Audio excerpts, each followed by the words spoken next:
자, 새누리당에서는요, 내년 총선을 앞두고 사람을 영입하는 일, 선거구에 배치하는 일 가지고 논란이 계속 이어지고 있습니다. 자, 험한 곳에 보내서 승자로 만들어낼 것이냐, 아니면 일단 편안한 인큐베이터에서 기회를 미래에 남길 것이냐, 이 논란이 이어지고 있습니다. 자, 친박 핵심으로 불리는 홍문정 의원이 오늘 라디오 인터뷰에서 얘기를 했는데요. 누구는 험지로 가고, 누구는 인큐베이터로 가고 얘기하는데요. 이름을 잘 들어보셨으면 좋겠습니다. 듣겠습니다.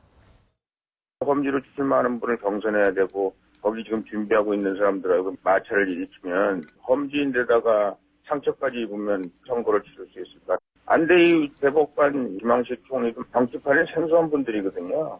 차라리 인큐베이터에 넣어가지고 좀 거목으로 전쟁할 수 있도록 도움다지를 마련해 주는 것이 옳은 것이고, 정치 경험이 있는 오세훈 시장 같은 경우에는 험지 출마한다는 것이 말이 될 수 있습니다. 본인에게는 굉장히 죄송합니다만 조윤선 후보는 차라리 인큐베이터에 들어가는 게 맞다.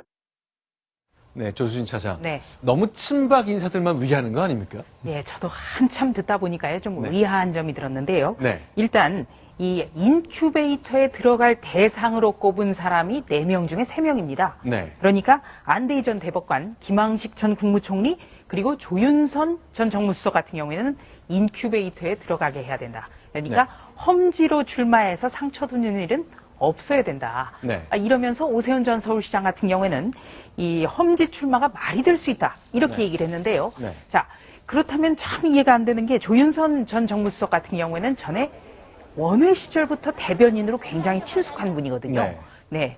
그렇기 때문에 이분은 인큐베이터, 그리고 오세훈 전 서울시장은 험지로 보내도 된다.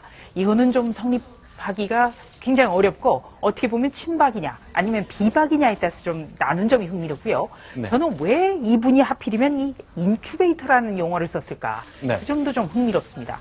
이 인큐베이터는 엄마 뱃속에서 달수를 채우지 못하고 태어나는 아이가 혹시라도 건강에 문제가 있을까봐 이 사용하는 이런 보조기구인데, 이 같은 말씀이라도 인큐베이터라는 단어는 좀 지나치지 않았나, 이런 생각도 해봅니다. 자, 정인욱 부법원장께 좀 질문 드릴게요. 이제 오세훈 전 서울시장은 일단 서울시장으로 이제 선거도 여러 번 치렀기 때문에 경쟁력이 있다고 봐서 이렇게 얘기하는 거겠습니다만, 이제 궁금합니다. 오세훈 시장이 대통령하고 관계, 이른바 친박 의원들과의 친소 관계를 따지자면 어느 정도 위치에 와 있나요?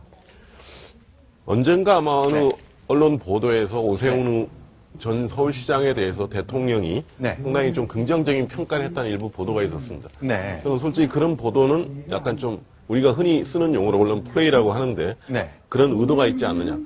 실제로 친박, 어찌됐든 지금 여권의 주류는 친박이기 때문에 이 친박들의 기본 정서는 오세훈 전 시장에 대해서는 상당히 부정적인 정서가 강합니다. 2011년 서울시장 사실상 던지면서 보궐선거를 하고 박원순 시장이 지금 연거푸 나왔잖아요. 그렇죠. 사실상 서울시장이란 제2의 소위 권력의 자리를 지금 야당이 넘겨준 꼴이 돼버렸던 거고, 그 원인 제공은 오세훈 시장이 했다. 그게 기본적으로 친박의 기본 정서입니다.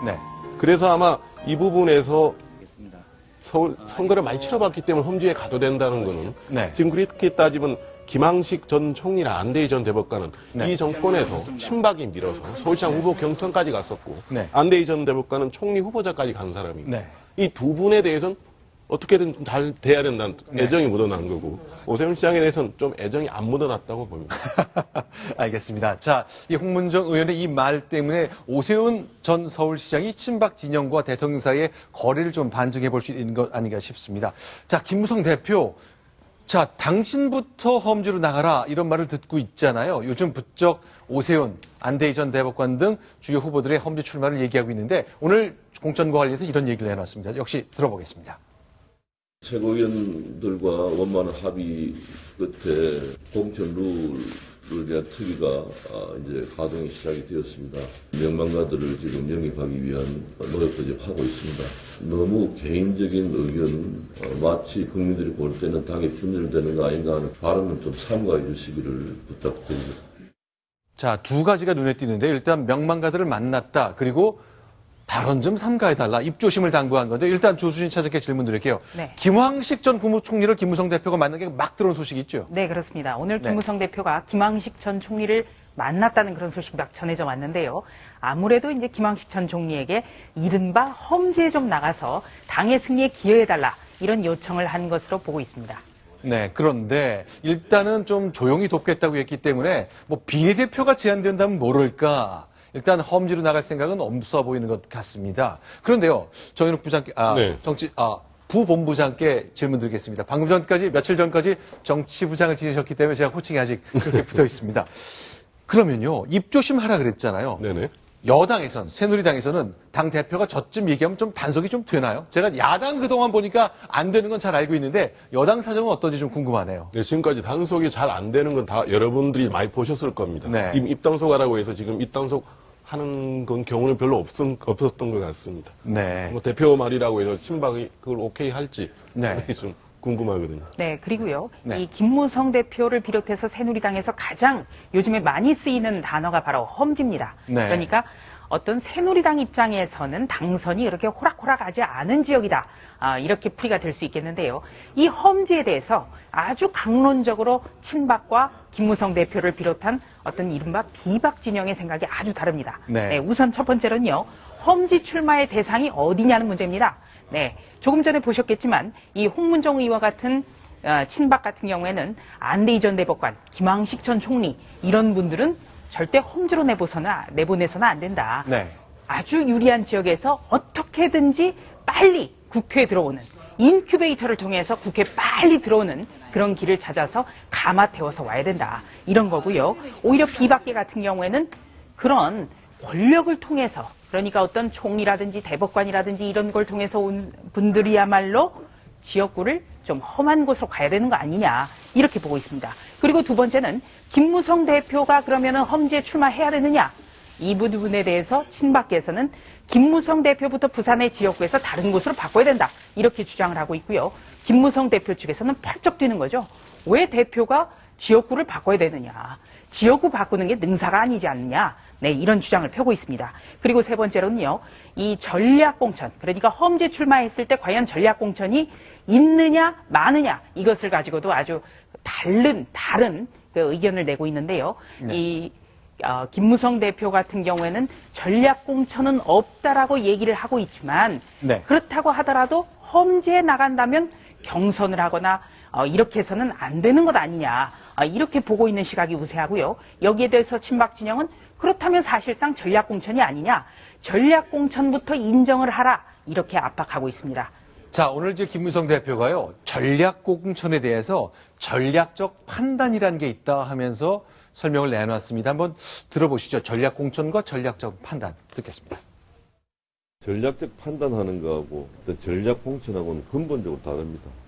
특정인을 특정 지역에 아무런 경선 과정 없이 바로 공천을 주는 것을 전략공천이라 해왔습니다. 근데 전략적 판단을 해서 하자 하는 것은 사회적 명망가이기 때문에 기왕에 출마하시려면 우리 당에 도움이 되는 방향으로 이제 어느 지역이든 경선 절차를 거쳐야 돼요. 한 사람만 탁 꽂아서 공천하는 과거의 관리 이제 없앱시다. 어쨌건 전략적으로 어떤 사람은 어느 지역에 보낼 수는 있지만 경선은 반드시 해야 된다. 이런 얘기를 해놨거든요. 정현욱 부본부장께 좀 질문 드릴게요. 네. 저 얘기는 어떻게 해석을 해야 됩니까? 김무성 대표가 뭘 하고 싶은 거죠? 정치적 용어를 들을 때 약간 해석을 잘할 필요가 있습니다. 네. 저는 전략적 판단과 전략공천이 사실상 동의어라 같은 뜻이라고 보고 있습니다. 네. 크게 험지에서 명망가를 전략공천, 전략적 판단으로 보낸다면 그때 네. 경선을 어떻게 한들 네. 후보를 내서 경선하는 벌려야 된다는 김무성 대표의 생각일 텐데 네. 그때 실제 경선이 들어와서 그런 험지에서 경선에서 네. 명망가가 이길 수밖에 없는 구도가 자연스럽게 만들어지지 않을까 네. 그런 생각이 드는 것이죠. 네.